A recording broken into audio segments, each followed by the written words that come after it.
faire un truc du feu de Dieu. C'est bon. Là, c'est trop tard. Bienvenue et merci d'être présent. On a tenu à ce que ce soit encore en présentiel aujourd'hui, malgré tout ce qu'on entend. Donc merci de votre confiance. Aujourd'hui, nous avons l'honneur et l'immense joie, très égoïstement, d'accueillir Julien. Julien, t'as reçu. Ça vous t'as reçu. Oui. Même pas vérifié. C'est ça. Qui va nous parler aux deux. Et je vous promets que même ceux qui n'y comprennent rien, je suis le meilleur exemple, vont comprendre à la fin. Et ça, c'est une immense fierté. Pour information, la séance sera filmée. Donc là, on ne vous voit pas, mais potentiellement photographiée en plus. Est-ce que ça gêne les gens que je prenne des photos de face? Non. Il y en aura très peu, hein, rassurez-vous. Je ne suis pas trop chiante. Et au final, on a choisi de vous offrir une collation à la fin quand même. Avec, voilà, on prendra peut-être un peu plus de distance, on ouvrira les fenêtres. Est-ce que ça intéresse des gens de manger un bout de pizza à la fin?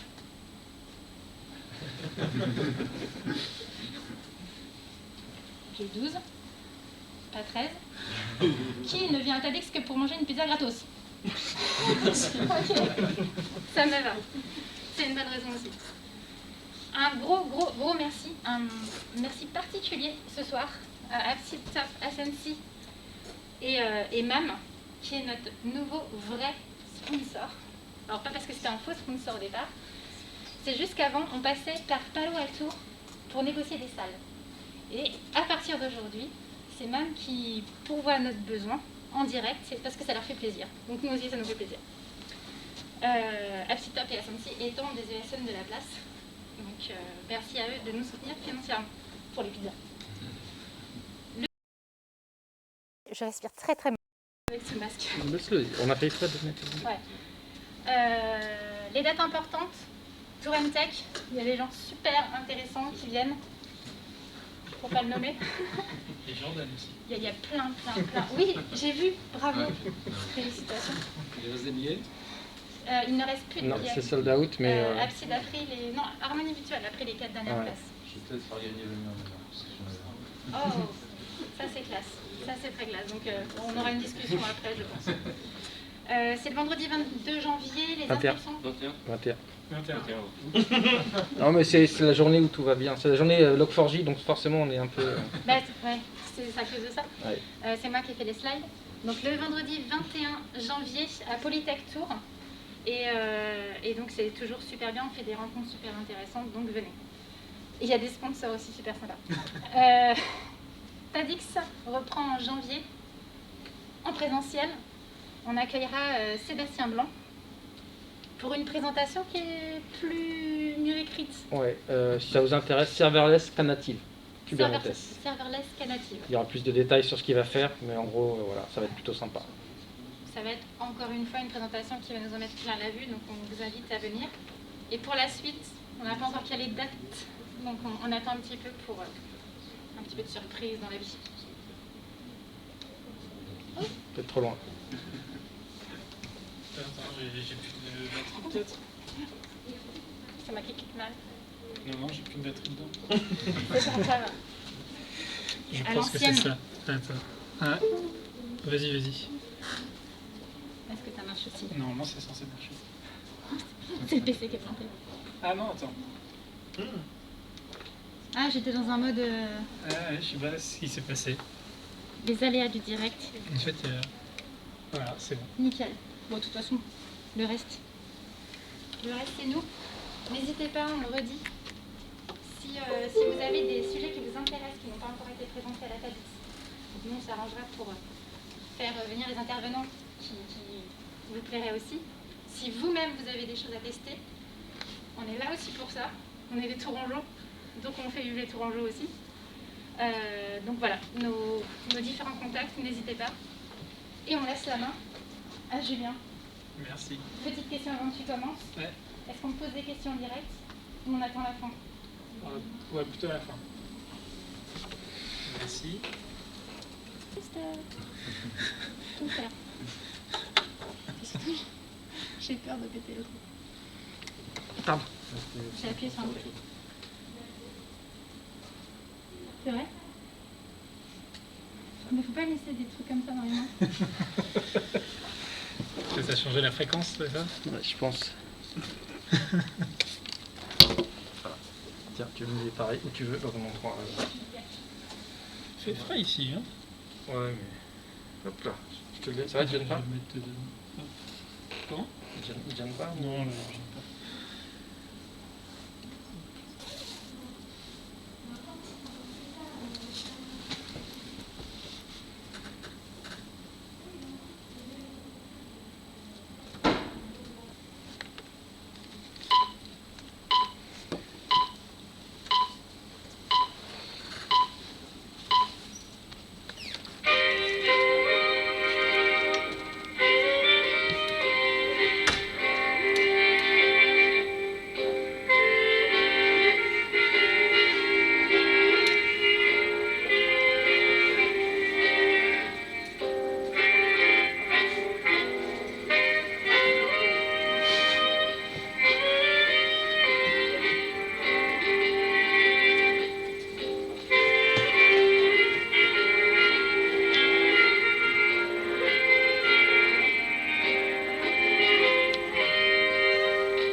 Bonjour à tous et bienvenue dans ce voyage éducatif en 1932, donc au sein du Grand Budapest Hotel. Alors, je ne sais pas s'il y en a qui ont vu le film. Oui. Non. Film de Wes Anderson. Et donc, c'est un voyage éducatif au cours duquel on va apprendre les principes de OO 2.1 à travers des exemples de la vie réelle. Donc, je me présente, je m'appelle Julien Topsu et je serai votre guide lors de cette expérience cinématographique qui vous est offerte par les studios Shodo, qui est en fait une ESN parisienne et nantaise. Je ne sais pas du coup si vous connaissez, mais bon, c'est pas très grave. Si ça vous intéresse d'en parler, on pourra en parler à la fin du film. Et donc, je joue le rôle du responsable de la sécurité de l'hôtel. Et je sélectionnais des moments forts pour vous qui illustrent les grands principes de OO 2.1. Donc, vous avez vu tout à l'heure dans le générique qu'on avait deux convives qui se sont un petit peu tapés dessus. Et pour vous expliquer la situation, c'est qu'il y en a un qui, lorsqu'il est allé dans sa chambre, a trouvé l'autre qui dormait dans son lit. Et malheureusement, ils en sont venus aux mains. Et ça, c'est dû à un petit problème récurrent qu'on a dans l'hôtel, qui est un problème de squatter. Malheureusement, ça entache un petit peu l'image du palace, et donc il va falloir qu'on fasse quelque chose. Pour vous expliquer d'où vient le problème, eh bien, dans l'hôtel, on a une partie dite privative dans laquelle on va retrouver les chambres, la pâtisserie, notamment plutôt les cuisines de la pâtisserie, qui s'appelle Mendels, qui est mondialement reconnue, et le bureau du concierge général qui s'appelle Gustave, qui est notre boss à tous dans le Grand Budapest Hotel. De l'autre côté, on a la partie publique, hein, c'est le lobby, c'est là où on a toutes les entrées-sorties de l'hôtel, qu'on accueille les convives et les prestataires. On dira que c'est là où on est. Et donc pour pouvoir accéder à la partie privative, eh bien, on a mis une serrure à code, hein, il n'y en a qu'une seule. Et donc les employés et les convives, s'ils veulent accéder à leur chambre ou à lieu de travail, il suffit de taper le code pour pouvoir avoir accès aux parties privatives. Malheureusement, on n'a qu'un seul code. Il est unique, mais il ne change pas. Ce qui fait qu'un des anciens convives qui passait par là, qui avait fait une réservation il y a quelques mois, a pu utiliser le code qu'il connaissait, rentrer et squatter une des chambres. Alors pourquoi on n'a qu'un seul code ? Gustave trouvait que c'était compliqué de changer le code à chaque fois que quelqu'un lâchait sa chambre d'hôtel, parce qu'on a 400 convives et une centaine d'employés. Alors, vu le nombre d'entrées-sorties qu'on a par jour, imaginez ce qu'il faut faire à chaque fois pour notifier 500 personnes, sachant qu'on est en 1932. Hein. Donc voilà, donc c'est de là d'où vient notre problème de squatter. Et là, c'est ce qu'on appelle un problème de révocation, parce qu'on a octroyé un accès à quelqu'un et on est incapable de lui enlever, en fait. À part invalider l'accès qu'il a pour tout le monde, on n'a on n'a aucun moyen de dire cette personne en particulier ne peut plus avoir accès à l'hôtel. Et ça, en fait, c'est très analogue à des problèmes qu'on peut rencontrer dans le monde actuel. C'est-à-dire ici, vous avez une belle interface de Facebook qui date de 2016. Cette fonctionnalité, je crois qu'ils l'ont enlevée depuis, qui vous permettait de récupérer des contacts, notamment qui venaient de vos providers d'email. Alors vous voyez que c'est assez ancien, parce que là, on a IM, Windows Live Hotmail, Skype, etc. Enfin, il n'y a même pas Gmail. Mais imaginez que là, vous ayez Gmail et que vous demandez à Facebook de récupérer vos contacts et d'en faire des amis Facebook s'ils ont des comptes. Et comment ça marchait?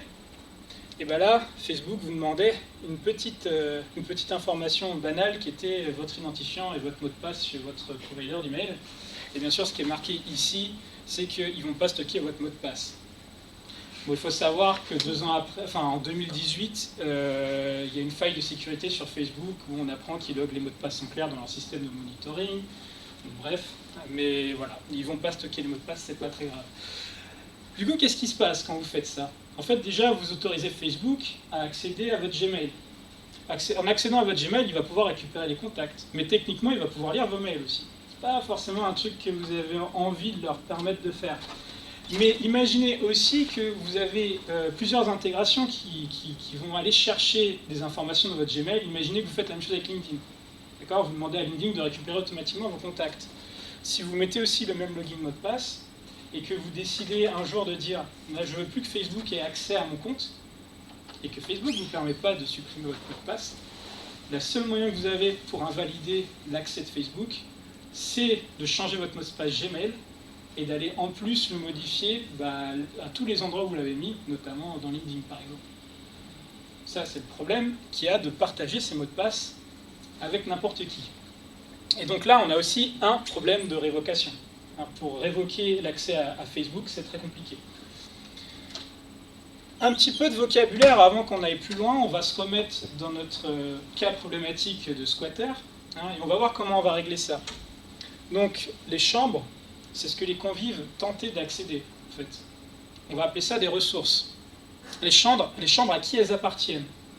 Elles appartiennent au Grand Budapest Hotel, au sens de l'entreprise. Comment sont mises à disposition les chambres physiquement? À travers l'hôtel, le bâtiment. Et du coup, l'hôtel, le bâtiment, on va appeler ça le ressource serveur. Parce que là, je perds personne, ça va. Les convives, c'est les personnes qui tentent d'accéder aux ressources. Ce sont les clients. Ok? Ça, c'est la base du vocabulaire. Et ce qu'on va faire pour corriger notre problème de squatter, c'est qu'on va oublier notre code unique et on va distribuer des codes personnalisés à chacun d'entre eux. Ce qui va faire qu'on va pouvoir invalider, du coup, une personne indépendamment d'une autre. Donc c'est des codes qui vont être personnalisés et uniques. Et ils vont être temporaires, c'est-à-dire qu'ils ne vont pas aller plus loin que la durée de la réservation du convive. Une fois que la réservation est terminée, on va invalider son code. Donc on utilise toujours notre serrure à code, mais on va demander au convive, en fait, d'utiliser son numéro de réservation. Vous savez, quand vous réservez une chambre d'hôtel, vous avez un numéro de réservation. Nous, on est en 1932, détail important, du coup on envoie ça par courrier. Donc ils font une réservation, on l'envoie par courrier, il reçoit son numéro, il se pointe à l'hôtel, il tape son numéro de réservation, il est valide jusqu'à ce qu'il rentre la chambre, et puis voilà. Ce numéro de réservation, c'est ce qu'on va appeler un code d'autorisation. Parce que là, ça va, qu'on appelle en anglais difficile authorization code. Et donc en faisant ça, il n'y a plus de problème de squatter. Parce que si quelqu'un repasse 3 mois après, son numéro son code d'accès temporaire, il est plus valide. Parce que sa réservation, elle a expiré. Ça va? Mais c'est pas. Vous allez voir qu'on a plein de problèmes en fait dans notre système de réservation. Mais un jour, ça c'est un autre moment fort, on a un des VIP, parce qu'on a des VIP dans l'hôtel, qui vient se plaindre, il s'appelle Dimitri, donc il vient se plaindre auprès de Gustave, parce que faut savoir que nos VIP ont la capacité d'ouvrir des ardoises dans l'hôtel, donc pour payer plus tard. Et avec cette ardoise, ils peuvent commander des pâtisseries. Et il s'avère que quelqu'un a réussi à détourner l'ardoise de Dimitri. Donc a réussi à passer des commandes sur l'ardoise de Dimitri et donc voilà, se faire livrer des pâtisseries alors qu'il ne les a pas payées. Donc, Dimitri est en colère. Alors qu'est-ce qui se passe? En fait, comme je vous l'ai dit, on a une boutique qui s'appelle Wendels, qui fait une pâtisserie qui est très connue, qui s'appelle le Courtesan, qui n'existe pas en vrai, hein, c'est un truc du film. Et on permet aux VIP de se les faire livrer à n'importe où dans la ville. Sauf que comme c'est pas notre métier en fait de livrer nous-mêmes, on fait appel à un prestataire externe qui s'appelle Robert Eat, pour le mauvais jeu de mots. Et je sais pas s'il y a des gens trop jeunes pour comprendre, mais mais voilà. Donc quel est leur métier? Eux, c'est d'aller chercher les pâtisseries, les livrer à vélo. Voilà, bizarrement, ça ressemble à des trucs très actuels. Et donc, en fait, ce qui se passait, on va dire, dans la manière qu'on avait, comment marchait ce service de livraison. Dimitri appelle au téléphone Robert Eat, l'entreprise, et demande, en fait, et passe une commande. Le truc, c'est que pour bien s'assurer que Dimitri a un compte chez nous, en fait, à l'hôtel, et qu'il a bien une ardoise et que c'est bien un VIP, en fait, Robert Eat demandait le numéro de compte et le mot de passe à Dimitri. Enfin, de son compte et de son mot de passe, en fait, pour pouvoir avoir accès à son ardoise. Et donc, il les donnait comme ça. Mais il s'avère qu'un jour, chez Robert Eat, on avait un employé malveillant. Et ce qu'il a fait, c'est qu'il a appelé directement Gustave, donc c'est le manager de l'hôtel. Hein. C'est lui qui prend les commandes de la pâtisserie. Hein. D'ailleurs, il fait plein de choses, Gustave. Et cet employé-là s'est fait passer par Dimitri. Pourquoi? Il a donné l'identifiant et le mot de passe de Dimitri, donc on va dire que c'est difficile surtout au téléphone, de ne pas confirmer que c'est Dimitri avec ces informations-là. Et donc, Gustave a confirmé qu'il pouvait avoir accès, a confirmé qu'il pouvait tirer sur l'ardoise de Dimitri, et ils ont passé une commande, le gars a passé une commande exorbitante. Donc là, on a un problème d'imposture. Donc il faut savoir qu'à chaque fois que vous donnez votre mot de passe et votre identifiant à une tierce partie, vous risquez en fait ce problème d'imposture. Quand vous donnez votre mot de passe à Facebook, votre mot de passe Gmail à Facebook, quelque part vous donnez la capacité à Facebook d'envoyer des mails à votre nom. C'est logique. C'est comme si en fait vous alliez chez le boucher et pour le payer, vous lui donnez vos credentials de la banque en ligne. Et voilà, paye-toi. Ça peut se faire plaisir. Hein. Puis il peut avoir vos relevés de compte, etc. Donc comment on fait pour régler ce problème d'imposture? Eh bien, on va faire en sorte de ne plus divulguer les identifiants et les mots de passe de l'utilisateur à des tierces parties. C'est pour cela qu'on a inventé le protocole OAuth 2. C'est pour éviter que le mot de passe et les mots de passe et l'identifiant sortent des contextes dans lesquels ils doivent être gérés. C'est-à-dire que le mot de passe de Gmail, il ne va plus du tout sortir de Gmail. Il ne va plus passer par Facebook. Entre Robert Eat et Dimitri et le Budapest Hotel, Robert Eat n'aura plus jamais accès au mot de passe en fait, de Dimitri vis-à-vis de son compte du Budapest Hotel. Est-ce que là vous suivez? N'hésitez pas à me dire si c'est trop compliqué. Donc, comment on change un petit peu, on change un petit peu tout ça en faisant en sorte que Robert Eat n'ait plus jamais accès en fait au mot de passe de Dimitri. Donc Dimitri appelle Robert Eat et dit je veux commander. Robert Eat, comme il ne peut pas avoir, comme il n'a plus le droit de demander le mot de passe, ce qu'il va faire, c'est qu'il va mettre en attente, ce qu'ils vont mettre en attente Dimitri, et ils vont appeler Gustave, qui est lui le gérant de l'hôtel. Donc lui, il va gérer en fait les comptes de tout le monde à l'hôtel. Et il va demander à Gustave si Dimitri il le connaît et s'il a le droit en fait, s'il a une ardoise, parce que sinon en fait on ne peut pas passer de commande. Et si Robert Eat permet de faire passer des commandes à des gens qui n'ont pas d'ardoise chez nous, c'est leur problème. Et on ne va pas les payer. Vous voyez, parce que c'est eux qui ont fait quelque chose de travers. Donc, eux, ils veulent s'assurer que la personne qu'ils ont au bout du téléphone ont bien le droit, en fait, de passer commande. Et donc, comme il met Dimitri en attente et qu'il appelle Gustave, il dit « Je vais te transférer Dimitri, Et une fois que tu as fini avec lui, bah, tu me rappelles à ce numéro-là. Ok ? Oui. Donc ce qui se passe, c'est qu'il transfère l'appel à Dimitri, et là on a une conversation directe téléphonique entre Dimitri et Gustave. Comme Gustave, c'est le gérant de l'hôtel, lui, il peut demander en fait les identifiants de Dimitri, son mot de passe. C'est le gérant de l'hôtel. De toute manière, c'est lui qui gère les comptes. Lui, il a le droit de le faire, légalement, il a le droit de le faire. S'il y a des problèmes, de toute façon, c'est lui qui saute. Donc Dimitri fournit son mot de passe à Gustave, et là, il va pouvoir du coup bien vérifier que c'est lui. Il va donc confirmer son identité auprès, enfin pas son identité, mais il va bien confirmer qu'il a qu'il a un compte auprès du Grand Budapest Hotel. Donc il va confirmer que c'est bien lui à Robert X. Ça, c'est ce qu'on appelle l'authentification. Vous voyez ? En faisant ça, vous voyez, le mot de passe n'est échangé qu'entre Dimitri et Gustave, et Robert X ne les a jamais.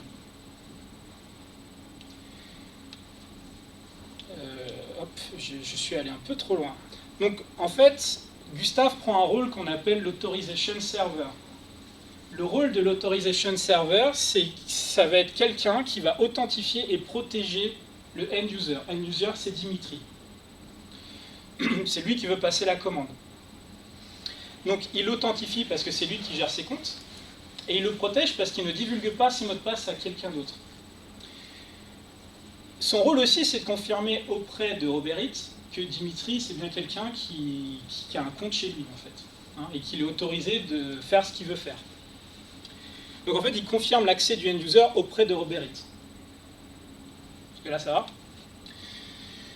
Donc là, on a fait juste la partie qui permet de confirmer à Robert X que Dimitri a un compte au Grand Budapest Hotel. On n'a pas fait encore vraiment la récupération de commandes, ce qui va être intéressant pour la suite. Qu'est-ce qui va se passer ensuite ? En fait, quand Gustave rappelle Robert X au téléphone, ils leur disent « Ok, bon, c'est bien lui, et en plus, je vous file le numéro de commande. Ce numéro de commande, il va vous être utile parce qu'on a notre serrure à code là, c'est ce qui va vous permettre en fait d'accéder à la pâtisserie. C'est un peu comme le numéro de réservation, c'est exactement la même chose. » Et il repasse Dimitri à Robert X. Du coup, là, on a une conversation téléphonique entre Dimitri et Robert X en direct. Donc Robert X demande à Dimitri ce qu'il veut. Il dit, voilà, je veux une pâtisserie, le courte-sang. Très bien, la commande est prise. Après ça, il y a un coursier de chez Robert X qui va être dépêché pour récupérer du coup la commande et la livrer donc à Dimitri. Pour la récupérer, cette commande, il va aller à la pâtisserie et utiliser le numéro de commande qu'a donné Gustave, qu'on appelle aussi du coup l'Authorization Code. C'est la même chose que le numéro de réservation de tout à l'heure. Parce que là, vous suivez. Il n'y a pas de souci, si c'est trop compliqué, vous me dites. Et c'est comme ça qu'en fait, on va pouvoir avoir accès, c'est comme ça que Robert X va pouvoir avoir accès à la pâtisserie. Le numéro de commande, c'est les mêmes règles que pour le numéro de réservation. On veut dire que ça a une durée de vie relativement courte. Généralement, on va dire qu'ils ont 2 heures pour aller chercher les pâtisseries. Après 2 heures, ce numéro de commande, il expire, ils ne pourront plus y accéder. Et comme c'est personnalisé, en fait, Robert X pourra avoir accès au même titre qu'un employé, et on pourra dire au final non, je veux plus que Robert X soit capable de récupérer d'avoir accès à la pâtisserie, j'invalide le numéro de commande. Le mécanisme de révocation, il marche toujours. Donc le rôle de l'Authorization Server et de Gustave, c'est de distribuer des codes temporaires à toutes les personnes qui veulent accéder aux ressources. Ok ? Donc là, si on applique un petit peu le vocabulaire, l'ardoise et les pâtisseries, ce sont des ressources, c'est ce qu'on tente d'accéder. Dimitri, c'est le ressourceur, parce que l'ardoise lui appartient. Ça vous va ? Ouais. Ça appartient pas à l'hôtel, ça lui appartient. Votre argent à la banque vous appartient, il n'appartient pas à la banque. Je pense que vous êtes bien content de ça, je pense. Mais c'est aussi le end-user, parce que c'est lui, en fait, c'est lui qui veut manipuler les ressources. Parce qu'on peut avoir des ressources. Le ressourceur et le end-user peuvent être 2 personnes différentes. Là, dans notre cas, c'est les mêmes personnes. L'hôtel, c'est toujours le ressource serveur. C'est là où vous allez trouver les ardoises et les pâtisseries. La pâtisserie est Alors, ce qui est chiant en français, c'est que pâtisserie et pâtisserie, c'est la boutique et le gâteau. Mais donc la boutique de la pâtisserie est dans l'hôtel. Le numéro de commande, c'est l'authorization code, hein, c'est ce qui nous permet d'ouvrir la serrure, enfin la serrure à code. Gustave, c'est l'authorization server. Et Robert, c'est le client. Ah, peut-être que ça, c'est un petit peu plus compliqué à comprendre. Pourquoi? Ben, je vais vous définir ce qu'est un client, en reparlant du end-user. Donc, Dimitri, c'est la personne qui veut acheter des pâtisseries. La pâtisserie, en fait, comme il la paye, elle lui appartient. C'est sa ressource. Il pourrait très bien aller la chercher lui-même, la pâtisserie. Mais ce n'est pas ce qu'il veut faire. Il veut se la faire livrer. Donc, il va déléguer ça à quelqu'un d'autre. Donc, il va déléguer la manipulation de sa ressource, en fait, d'aller chercher sa commande à quelqu'un d'autre. Et ce quelqu'un d'autre, en fait, c'est ce qu'on appelle le client. Il le délègue à un service tiers, c'est le client.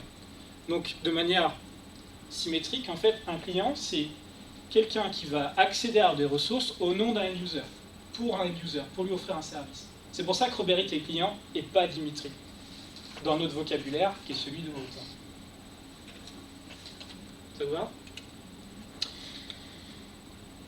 Donc, revenons un petit peu dans la période actuelle. Donc, Aude, je crois que ça a été... Aude 2, ça date de 2010, si je ne dis pas de bêtises.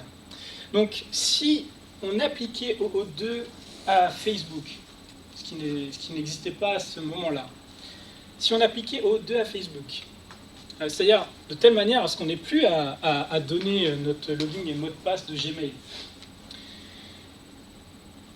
On a 4 acteurs, du coup. Il y a vous, il y a Facebook, il y a Gmail et il y a Google. Parce qu'en fait, les comptes Gmail sont des comptes Google. D'accord? Donc vous, là-dedans, quel est votre rôle? End-user. Et vous êtes aussi le ressource owner. Je ne l'ai pas mis, mais vous êtes aussi le ressource owner. Les contacts, qu'est-ce que c'est? Les ressources. Donc, les ressources, elles sont où? Dans Gmail. Donc Gmail, c'est le ressource serveur. Parce que c'est lui, en fait, c'est dans Gmail qu'il y a les ressources. Facebook, qui tente d'accéder à vos contacts pour vous, c'est le... Ah, c'est bien, vous l'avez. Et comme, en fait, les comptes Gmail sont en fait des comptes Google, parce qu'avec un compte Google, vous pouvez à la fois aller sur Gmail et votre Google Doc, etc. Google, son rôle là-dedans, c'est l'Authorization Server. Donc, en fait, ce qui se passe, c'est quand vous demandez à Facebook d'importer les contacts de votre Gmail. Ce qui va se passer derrière, si on appliquait Aude 2 à tout ça, c'est que Facebook va vous rediriger vers le site de Google pour que vous vous authentifiez. Et en faisant ça, en fait, quelque part, il demande à Google, tu peux me vérifier si ce gars-là, tu le connais et s'il a bien un compte Google pour que je puisse accéder à son Gmail? Donc là, dans votre navigateur, vous n'êtes plus sur Facebook, vous êtes sur le site de Google, plus particulièrement accounts.google.com si ça vous intéresse. Ce qui se passe, c'est que du coup, Google va vous demander en fait, de vous loguer. Dire, ok, on va voir si tu as un compte chez moi. Vous donnez vos identifiants et vos mots de passe, il vous authentifie, et dans ce schéma-là, à aucun moment, du coup, vous avez filé vos identifiants et vos mots de passe à Facebook. Si ça match, en fait, ce qui se passe, c'est que Google va vous rediriger vers Facebook. Okay, il vous a authentifié, et en vous redirigeant, il dit à Facebook, c'est bon mon gars, tu peux accéder, il s'est authentifié, je le connais, et je te file l'Authorization Code, hein, qui arrive dans cette redirection. Il va utiliser cet Authorization Code pour faire plein de trucs, et qui va lui permettre de récupérer les contacts. Alors là, c'est pas exactement ça ce qui se passe, mais on va regarder un petit peu plus dans le détail ce qui se cache derrière cette flèche. Mais en gros, c'est à peu près ça. Okay, c'est clair cette partie-là? Le truc, c'est que ça ne résout pas tous nos problèmes. Pourquoi?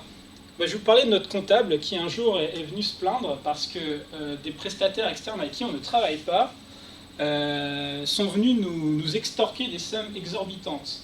Et je vais vous expliquer pourquoi. En fait, comme je vous l'ai expliqué, nos pâtisseries sont très convoitées. Et beaucoup de gens aimeraient pouvoir travailler avec nous, sauf que Robert a l'exclusivité. Mais il y a des concurrents mal intentionnés de Robert qui ont réussi à se faire passer auprès de nos VIP pour Uber Eats et qui ont proposé en fait des livraisons, enfin des commandes auprès de notre pâtisserie. Ils ont appelé Gustave, ils se sont fait aussi passer pour Uber Eats, donc ils ont pu avoir accès à la pâtisserie, ils ont fait des livraisons en se faisant passer pour Uber Eats et après ils nous demandent de payer. Donc quelque part, on a encore un problème d'imposture là. Alors comment c'est possible ça?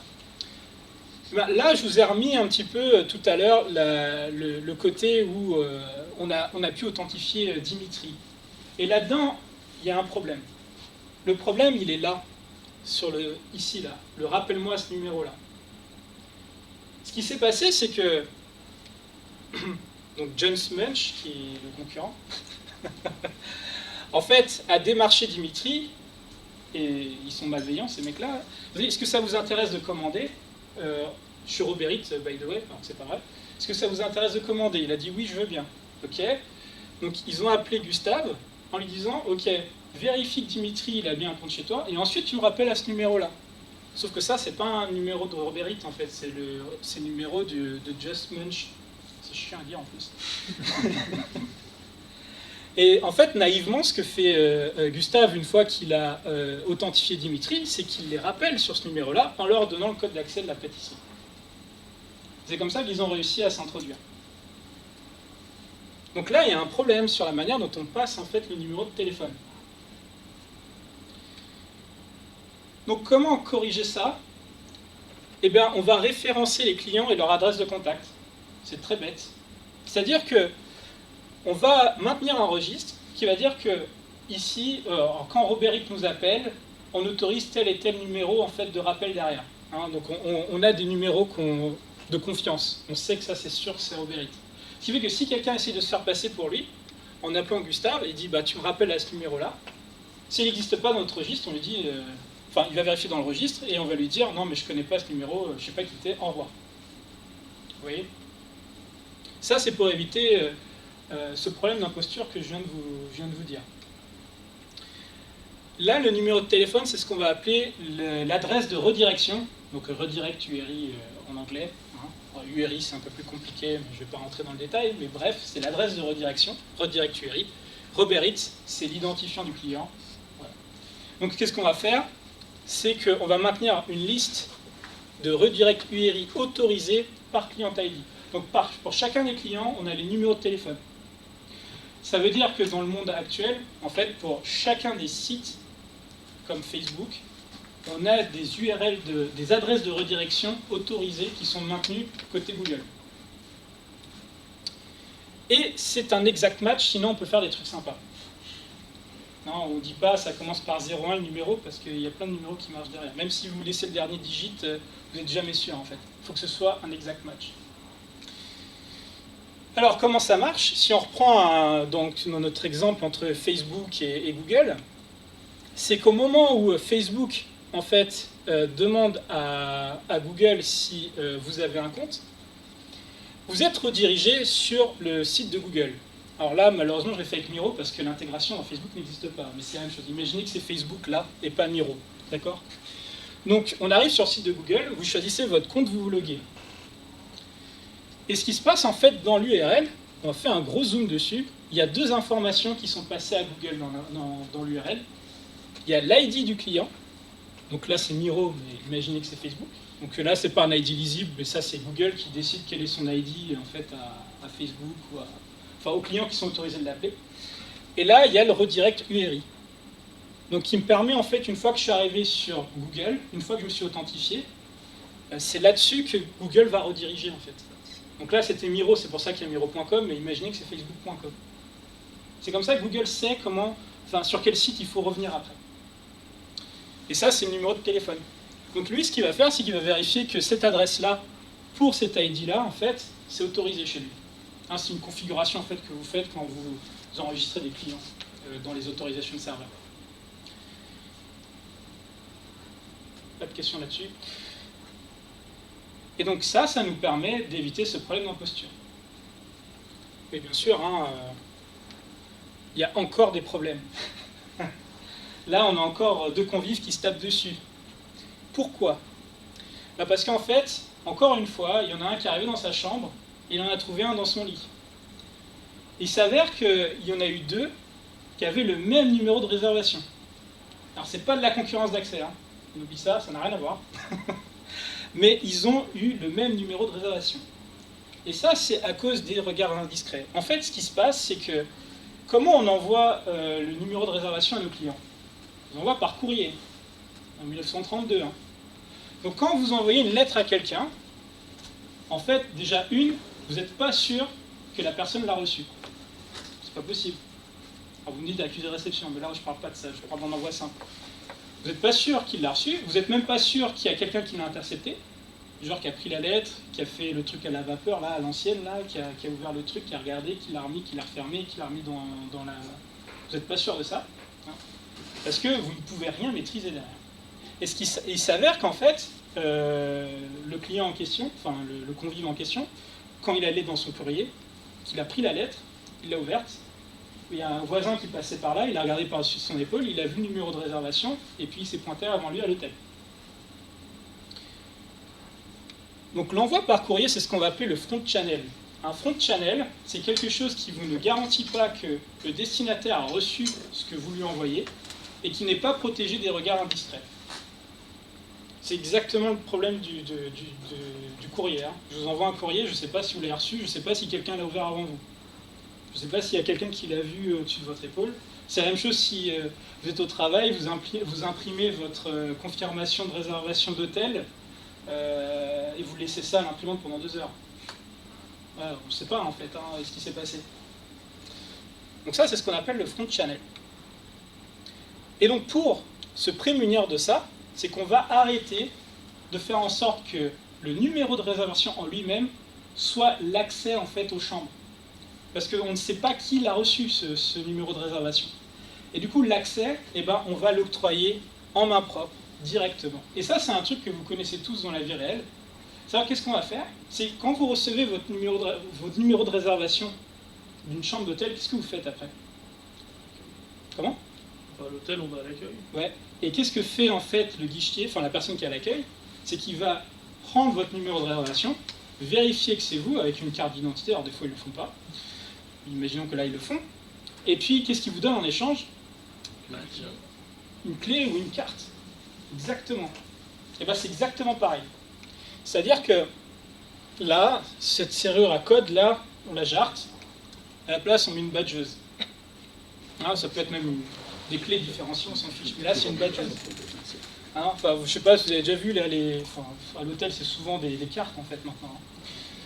Et donc ce qui se passe, c'est que quand Dimitri arrive au guichet, il arrive avec son numéro de réservation, Gustave en fait l'identifie, là c'est l'identification, il prend sa carte d'identité, il voit que c'est lui, il fait OK, et du coup, en échange du numéro de réservation, il va lui donner sa carte d'accès.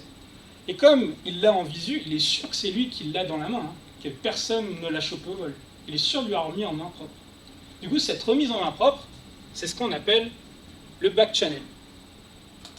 Et là, je suis allé un petit peu vite parce que je voulais dire que le numéro de réservation, c'est ce qu'on appelle l'authorization code, ça n'a pas changé.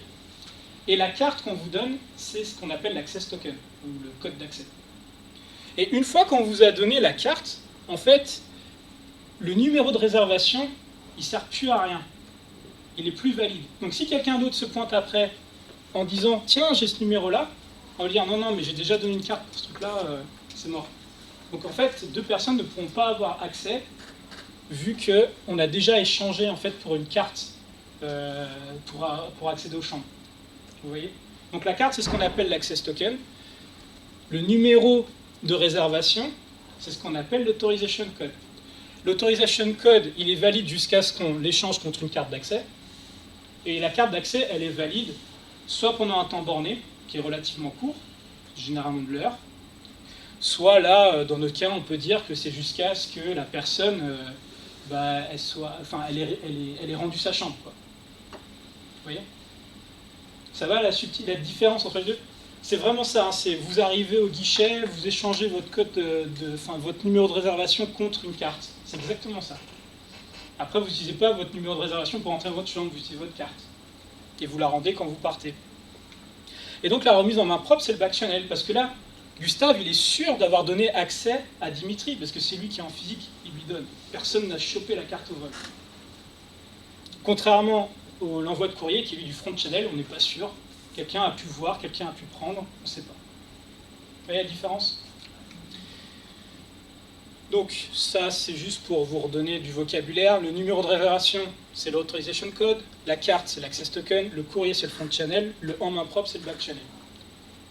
Donc si j'applique ça dans le monde de l'informatique, ce qui se passe, c'est qu'en fait, à chaque fois qu'on a des jeux de redirection, Facebook qui redirige vers Google, Google qui redirige vers Facebook, ça, c'est ce qu'on appelle du front channel. Pourquoi? Notamment, alors c'est vraiment cette étape-là, hein, là, de redirection, c'est notamment parce que la seule manière de véhiculer l'information dans un redirect, c'est dans l'adresse du navigateur. Et quand vous passez quelque chose dans l'adresse du navigateur, bah, vous pouvez avoir quelqu'un à côté qui regarde comme ça, votre voisin de bureau, qui regarde et peut voir en fait votre code d'accès. Il y a d'autres trucs aussi. C'est que entre Facebook et Google, il peut y avoir pas mal de proxys en fait. Il y a plein de choses, il y a des load balancers, des machins et tout. En fait, ils voient tous passer les trams, etc. Des fois, même les terminaisons SSL, elles se finissent pas là où vous pensez. Notamment quand vous êtes dans des grandes boîtes du CAC 40, en fait, ils regardent tout ce qui se passe sur vos postes, hein, même si... Enfin, c'est eux qui encodent tous les trucs en SSL. Ce qui fait qu'on n'est jamais sûr, en fait, quand on passe ça dans une adresse, de savoir qui l'a vraiment reçu. Et vous n'êtes même pas sûr qu'au final, Facebook l'ait vraiment reçu, en fait. Parce qu'une redirection, c'est « Hey, je te dégage là-bas ». Mais on ne sait jamais si ça a marché en réalité. Parce que Google, il a terminé. Il vous a dit « Je te redirige ». Voilà, fini.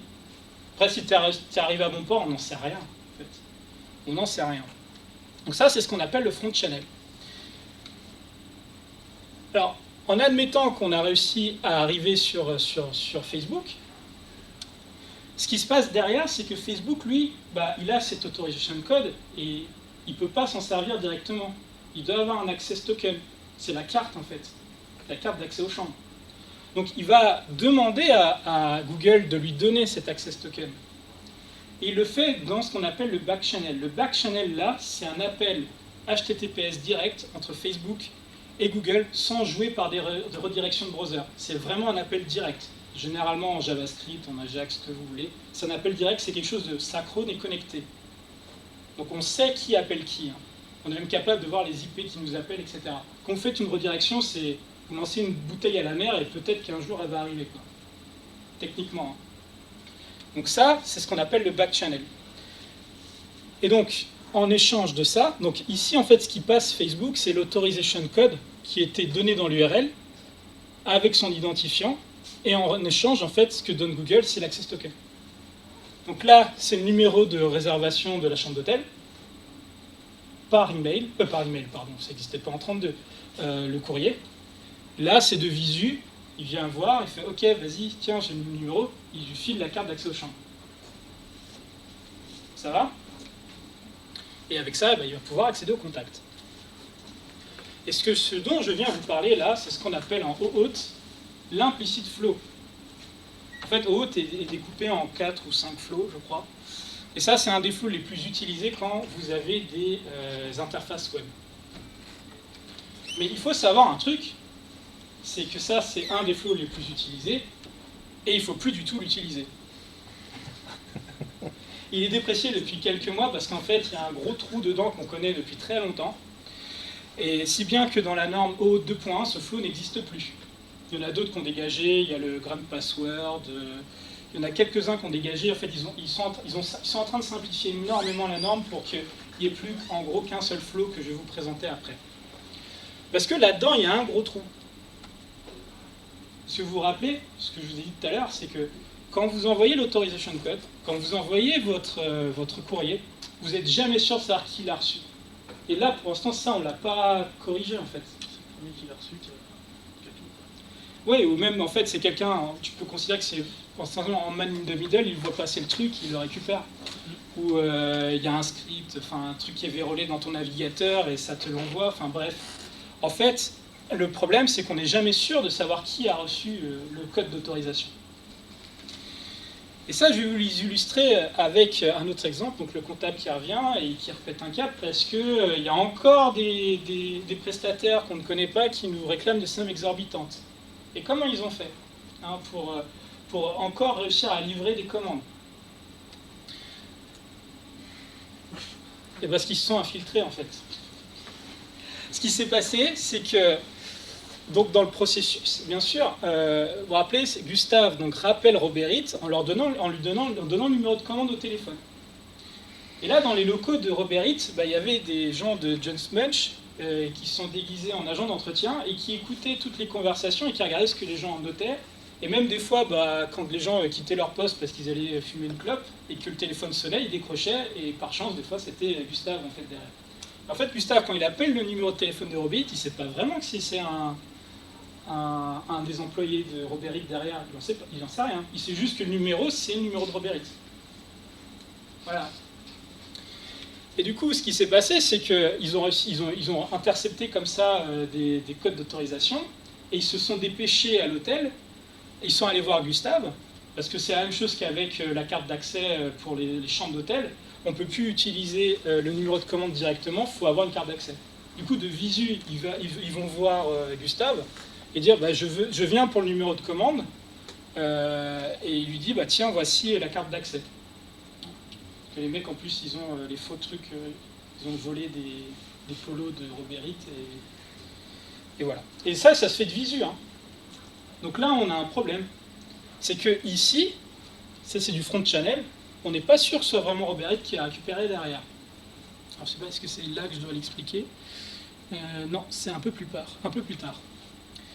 Et du coup, il faut s'assurer que l'initiateur de la demande est bien la personne à qui on donne l'accès. Hein, que c'est bien Robert qui nous demandait à l'époque l'accès, et c'est bien à lui qu'on lui a donné, en fait. Alors comment faire? Là, j'ai besoin de 2 volontaires qui peuvent scanner des QR codes. Il y avait Billy et Jordan. Alors, qui veut faire le gentil, qui veut faire le méchant?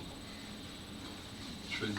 Ouais, je suis trop couillon moi pour faire le méchant, du coup... Hop. Alors, voici ce qu'ils vont voir en fait quand ils vont scanner. Alors, qui fait le gentil, qui fait le méchant? Je suis gentil. T'es gentil, donc toi, t'es Robert. Très bien. Donc toi, en fait... Alors, et Jordan, il est infiltré. Ok? Donc, il écoute tout ce que tu dis, hein. Ok. Et il va essayer de choper la commande avant toi. Attention, hein. Vous avez tous les deux scanné ce truc-là?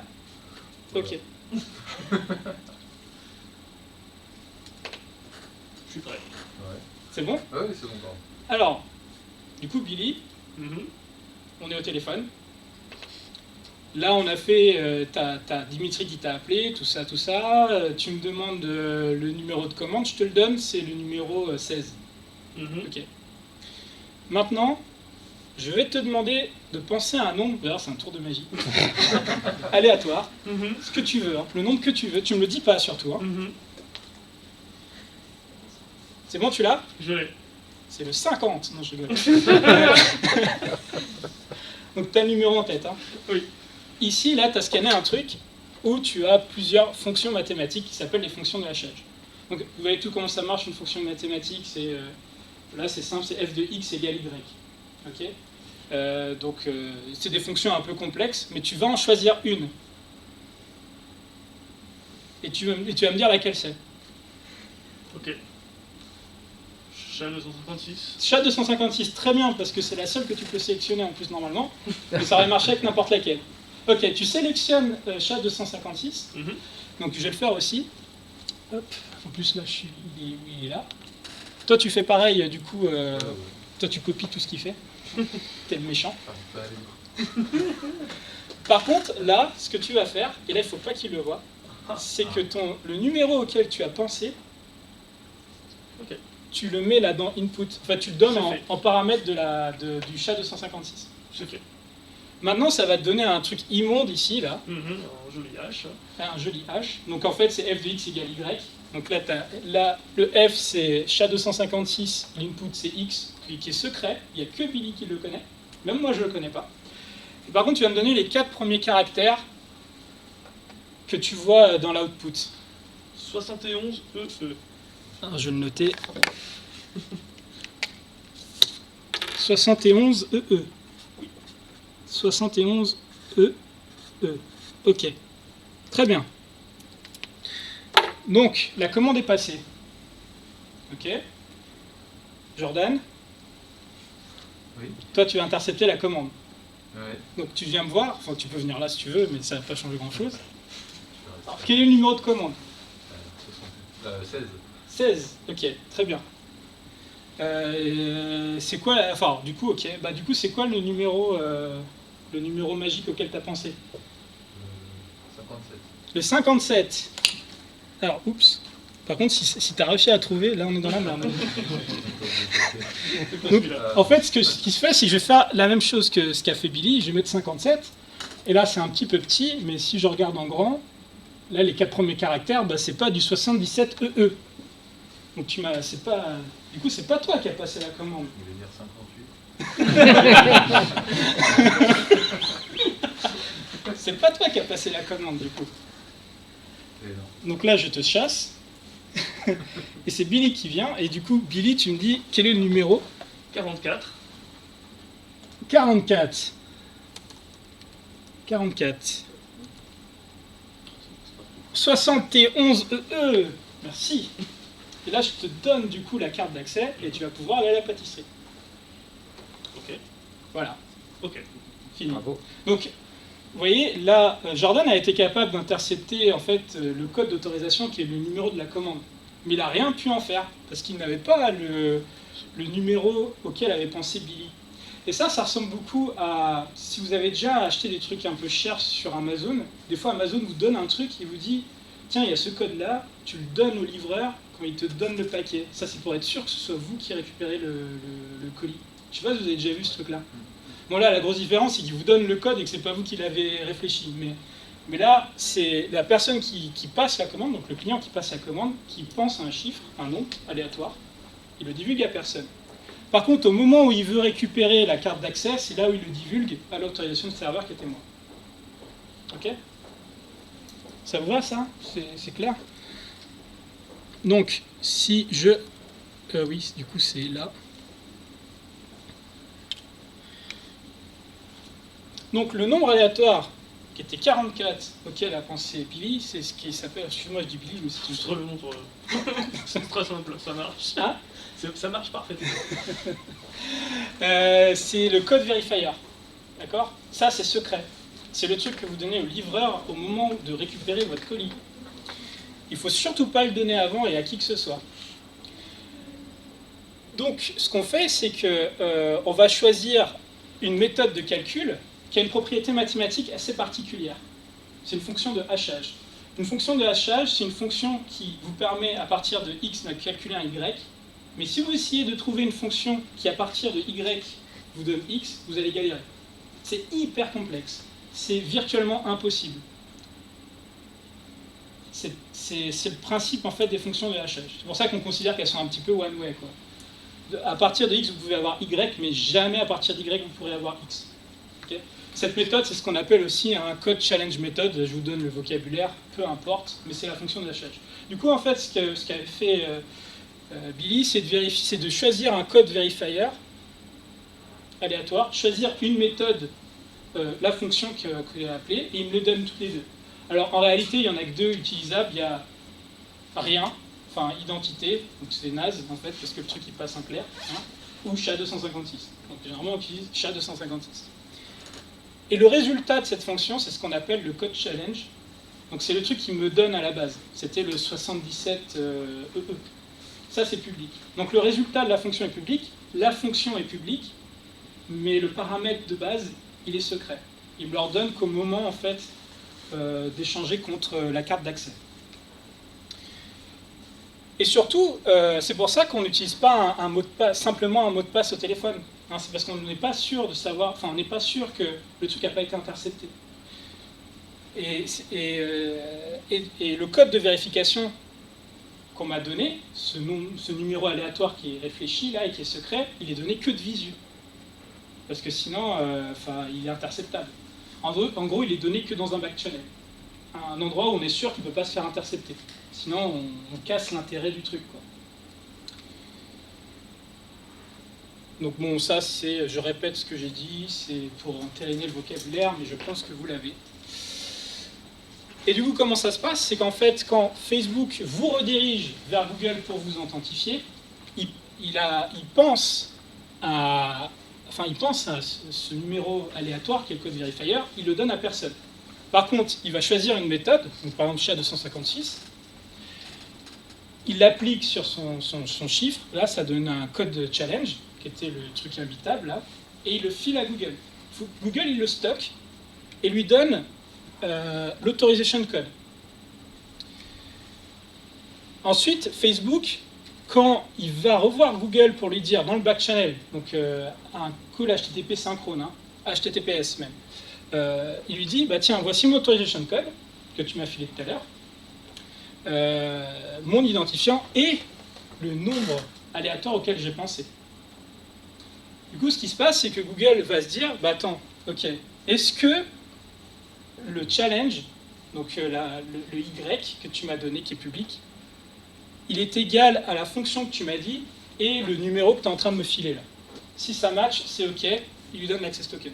C'est ce qui s'est passé tout à l'heure avec Jordan, il n'était pas capable de donner le numéro. Du coup, je n'étais pas capable de le vérifier. C'est clair ça? C'est peut-être la partie la plus technique du truc. Ouais. Donc, ça, c'est le seul moyen. Là, en gros, ce qu'on veut faire, c'est l'équivalent de Dimitri se présente et montre sa carte. Ouais. Donc, ça, c'est le seul moyen qu'on a d'identifier quelqu'un, un client qui appelle par HTTP. Alors, non, c'est pas équivalent à Dimitri vient et montre sa carte. Parce que tu pourrais considérer que quelqu'un a une fausse carte d'identité avec sa tête dessus. Là, c'est pour vérifier que la personne qui t'a appelé, c'est bien la personne à qui tu donnes en fait le code d'accès. Ouais. C'est les mêmes personnes. C'est pas quelqu'un d'autre. C'est complètement différent d'identifier Dimitri en fait. C'est que la personne qui a C'est pas la même chose, mais ça remplit ce rôle. Non, ça remplit pas ce rôle-là. Parce qu'en fait, même Dimitri à la base, t'es pas sûr que c'était lui en fait qui avait fait En fait, c'est pas Dimitri, pardon. Je te dis une bêtise. C'est Facebook ou Robert X. En fait, Dimitri, tu es sûr de qui c'est. Par contre, le client, Robert X, tu n'es jamais sûr de qui c'est lui. Voilà, c'est ça. On n'a pas de moyen d'identification pour le reste d'une personne. Pour le client. On n'a pas de moyen d'identification pour une personne physique comme on aurait pour on n'a pas de moyen d'identifier un client sur Internet comme on pourrait identifier une personne physique devant soi. Donc, on passe par ça. Voilà. Pour le dire autrement, en fait, là, imaginez que vous développez une page web et que c'est en gros ce qu'on essaye de vérifier le qui là, c'est la page web. Le problème, c'est que si vous mettez des mots de passe dans une page web, bah, tout le monde y a accès en fait. Parce que on va aller tous sur Facebook et l'identifiant et le mot de passe de Facebook, ce serait le même pour tout le monde. Parce qu'il n'y a pas moyen dans une page web de différencier ça en fait. Et puis même si on met ça dans une page web, en fait c'est accessible dans un navigateur, on connaît les failles de sécurité des navigateurs, donc il n'y a aucun moyen de sécuriser proprement dans un navigateur un mot de passe et un identifiant. Donc c'est pour ça que la page web de Facebook, quand elle est chargée dans votre navigateur à vous, on ne pourra jamais l'authentifier que c'est bien une page de Facebook. C'est pas possible. C'est pour pouvoir en fait s'assurer que c'est bien la page Facebook qui a été l'initiateur de la demande et à qui on a bien donné le code d'accès. C'est ça en fait le gros twist de ce truc-là. Parce que si vous mettez des mots de passe dans une page web, c'est que c'est stocké quelque part en JavaScript. Et JavaScript, comme je le dis souvent en sécurité, c'est le mal. Non, je pousse un peu. C'est plutôt le browser en fait qui est problématique plus que JavaScript. Mais alors c'est pas un talk sur ça, XSS, tout ça, enfin les cross-site scripting, les injections JavaScript. Bref, c'est des attaques qui permettent de récupérer plein d'informations qui sont dans votre browser. Donc c'est pour ça qu'on ne peut pas le faire en fait. Bon, là, on est rentré un peu dans le détail, mais il n'y a pas de souci. Alors, dites-moi si ça, c'est pas clair. Hein. Non, il y a une question là-dessus ou pas du tout? Non. Ça, c'est ce qu'on appelle l'Authorization Code avec PKCE, PXE en anglais. Alors, PXE, c'est cette sorte de code magique, le code verifier, le code challenge, toute cette mécanique-là, c'est PXE. Et le reste, ça s'appelle l'Authorization Code Flow qui existait déjà dans OAuth. Et ça, c'est le truc maintenant qui doit être utilisé partout. Si vous faites du back-end à back-end ou du front-end à back-end, c'est ça qu'il faut utiliser. Avant, on faisait du front-end à back-end avec de l'implicit flow, on faisait du back-end à back-end avec de l'Authorization Code. Si vous faisiez en client credential, c'est bizarre. Si vous faisiez en grain password, c'était pas normal du tout. Mais maintenant, il n'y a plus que ça. Ça, il faut le savoir, à partir de OAuth 2.1. OAuth 2.1, c'est ça. Un tout petit dernier problème. Donc, Dimitri revient voir, comment il s'appelle déjà, Gustave, parce qu'il n'est pas content, encore une fois. Parce que quelqu'un a volé la moitié de sa garde-robe dans sa chambre d'hôtel. Donc à quoi cela est dû? En fait, Roberit a ouvert un nouveau service qui est voilà, de la buanderie, on va dire, de la blanchisserie plutôt que de la buanderie. Et donc vous pouvez à la fois sur Roberit commander des pâtisseries et demander à ce qu'il lave votre linge sale. Du coup, en fait, les employés de Roberit, ils peuvent, dans l'hôtel, avoir accès soit à la pâtisserie, soit à vos chambres. Le problème, c'est que j'en ai qu'une seule, moi, de porte depuis le départ. Hein? Donc en fait, une fois que vous avez accès à quelque chose, vous avez accès à tout. Et c'est comme ça qu'en fait, ce qui s'est passé, c'est que Dimitri a appelé pour se faire livrer une pâtisserie. Il y a eu un employé de Roberit qui est arrivé. Il a vu qu'il avait accès aux chambres quand même. Donc il s'est dit, je vais aller faire un tour, quoi. Et c'est comme ça que le vol a eu lieu. Là, le problème, c'est que la carte d'accès, elle donne accès à trop de choses. Donc comment on va faire? On va mettre une badgeuse là devant toutes les ressources. Donc devant chacune des chambres, devant la pâtisserie, c'est plus la même. Et maintenant, on va mettre une information en plus dans la carte qui va dire il a accès à la pâtisserie, il a accès à la chambre. Ce qui fait que, en fait, si là on prenait le flow pareil, là c'est une demande de service de blanchisserie, hein, mais c'est exactement la même chose que la pâtisserie tout à l'heure, c'est qu'au moment où Gustave authentifie Dimitri et qu'il rappelle Roberit, en fait, voilà, ce qui se passe, c'est que, en fait, après avoir authentifié Dimitri, il va confirmer avec lui s'il autorise Roberit d'avoir accès à sa chambre pour son linge sale. Et là, il va dire oui, bien sûr, je le consens, il n'y a pas de souci, ça s'appelle un consentement. Donc juste après l'authentification, l'autorisation de serveur, donc Gustave lui demande, il dit voilà, est-ce que tu lui permets d'avoir accès à ton linge sale? Il va dire oui. Et ce qui se passe, c'est que du coup, le numéro de commande, enfin, du coup, c'est le numéro, c'est plus un numéro de commande, mais peu importe, qui est envoyé à Roberit, va lui permettre d'avoir après une carte qui sera limitée à l'accès à la chambre. Du coup, elle sera scopée, en fait, cette carte. La carte d'accès, elle est scopée au consentement de Dimitri. Dimitri dit, tu peux aller chercher mes pâtisseries et aller accéder à ma chambre, il y aura les deux dedans. S'il dit, je ne veux que tu aies accès qu'à ma chambre, il n'y aura que la chambre dedans. Et la badgeuse, en fait, elle va vérifier que, la badgeuse de la chambre va bien vérifier que, ok, là, il y a un droit d'accès aux chambres. Vous voyez? Ça, c'est ce qu'on appelle le scope. Bon, je ne vous refais pas tout le truc, mais c'est pour dans la slide, si vous regardez, en fait, là, je réinstancie tout le vocabulaire là-dessus. Mais ce qui est intéressant de savoir, c'est que récupération du linge sale, c'est le scope. Ok? Donc, en fait, ce qui se passe, c'est que juste après l'authentification, quand vous êtes sur Google, enfin, Facebook vous redirige sur Google, Google vous demande de vous authentifier, c'est qu'après, Google va vous dire, t'es OK pour que Facebook ait accès à tes contacts? Et là, vous dites oui. Ce qui fait qu'après toute la machinerie qu'on a vue tout à l'heure, au moment où il lui donne un access code, il est scopé au contact. Ça veut dire que si Facebook essaye d'accéder à vos mails, parce que techniquement il pourrait le faire en fait, puisque c'est toujours Gmail déjà, dans Gmail il n'y a pas que vos contacts. Si avec ce code d'accès il essaye d'accéder à vos mails, ça ne marchera pas. On a segmenté les choses, c'est ce qu'on appelle le scope.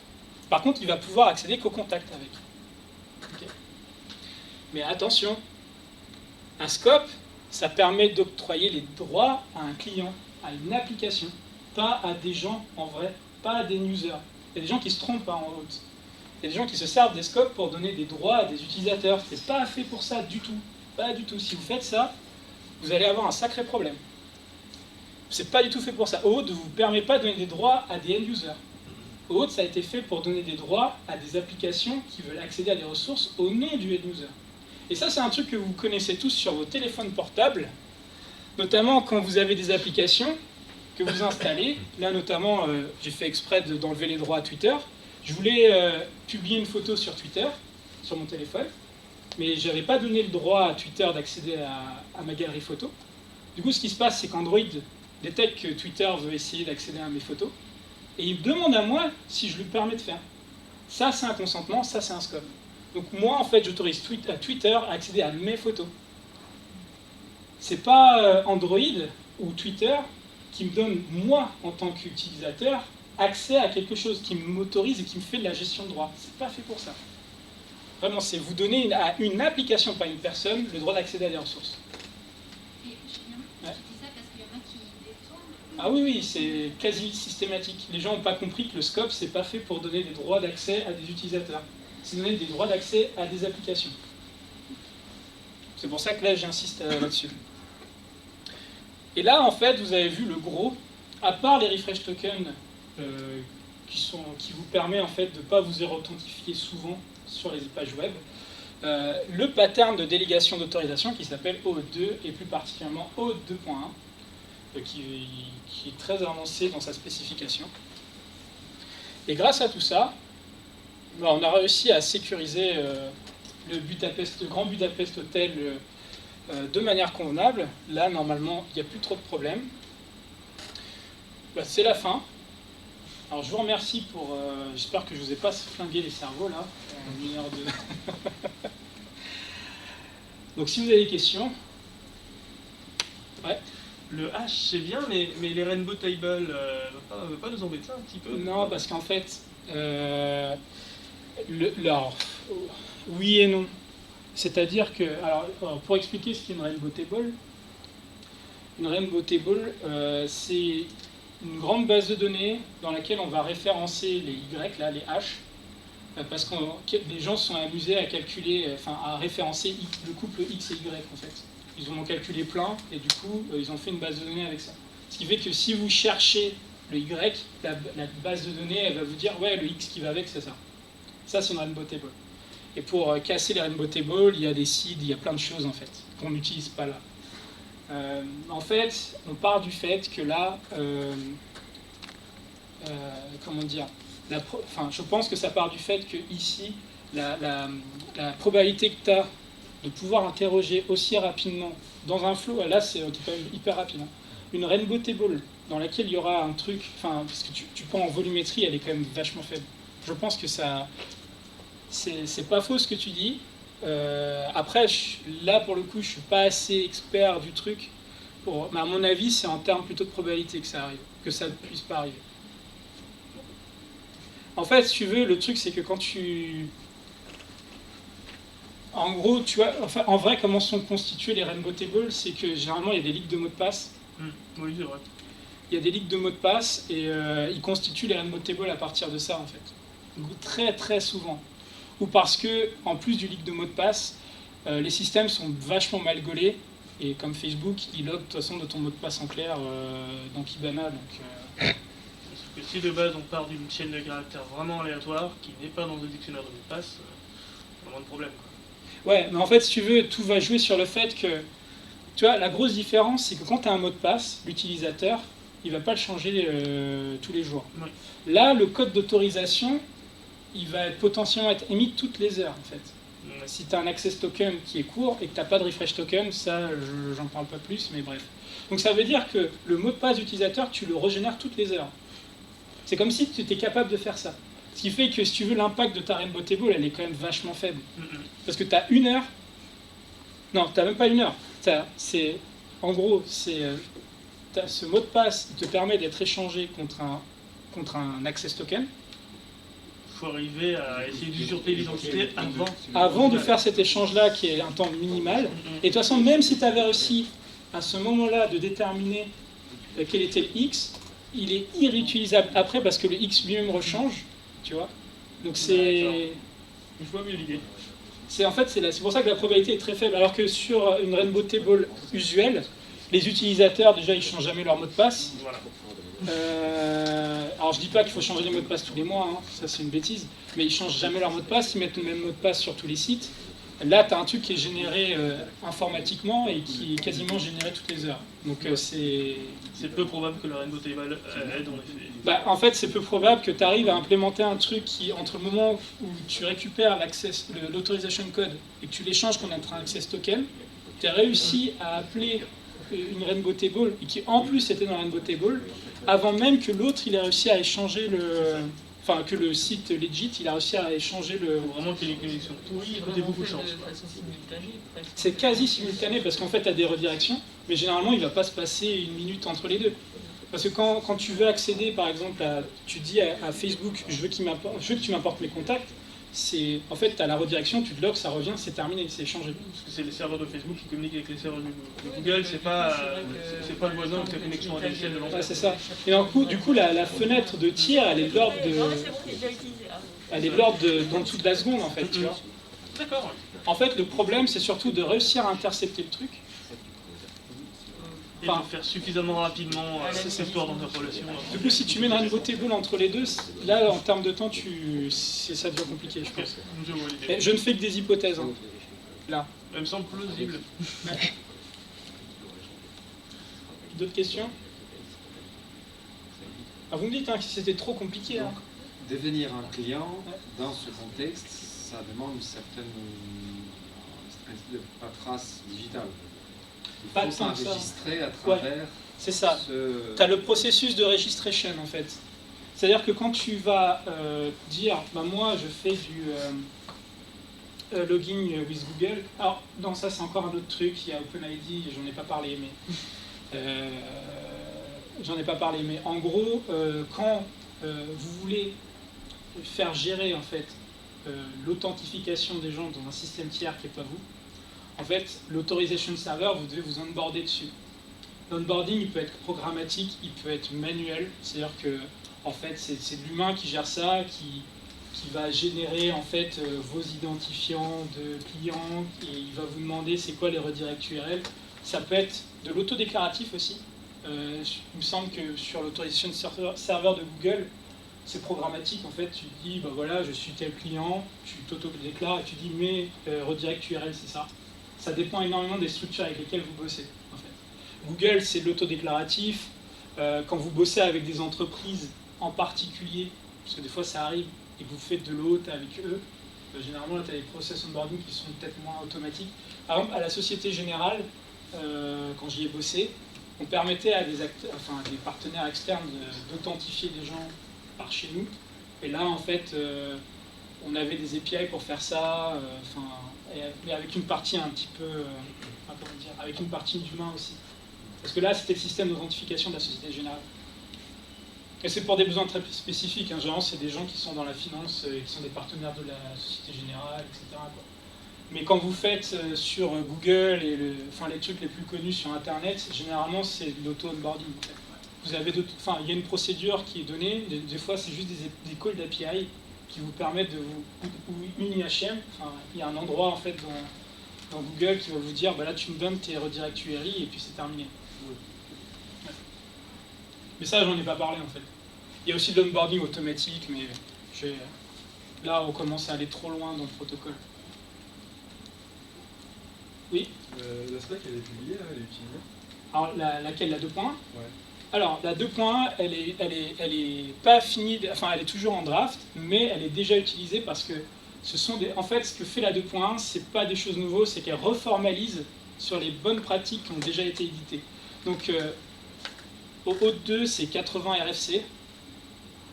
si vous avez déjà... Moi, je relis des RFC des fois où il y a de quoi se tirer une balle. Notamment, je fais partie du comité de review de 2.1 et j'ai arrêté parce que je me tirais des balles. Mais en fait, en gros, il y a plein de choses qui sont sorties après, qui éditent des bonnes pratiques. Et notamment PKCE, à la base, c'est quelque chose qui a été créé pour faire du OAuth sur du mobile.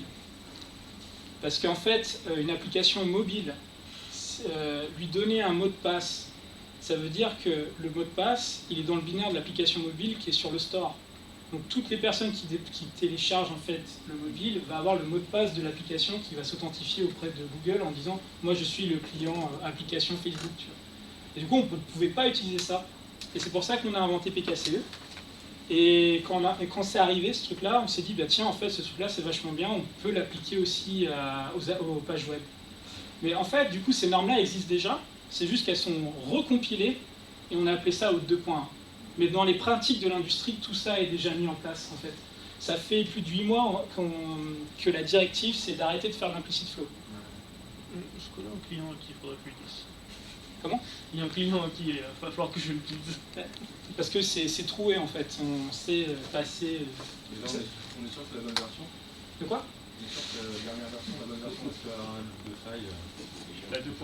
La 2.1 ? Non, mais en fait, comme je l'ai dit, en fait, la 2.1, si tu veux, il y a déjà un set de bonnes pratiques avec des RFC complémentaires qui ont été mis sur le marché, qui sont déjà implémentés.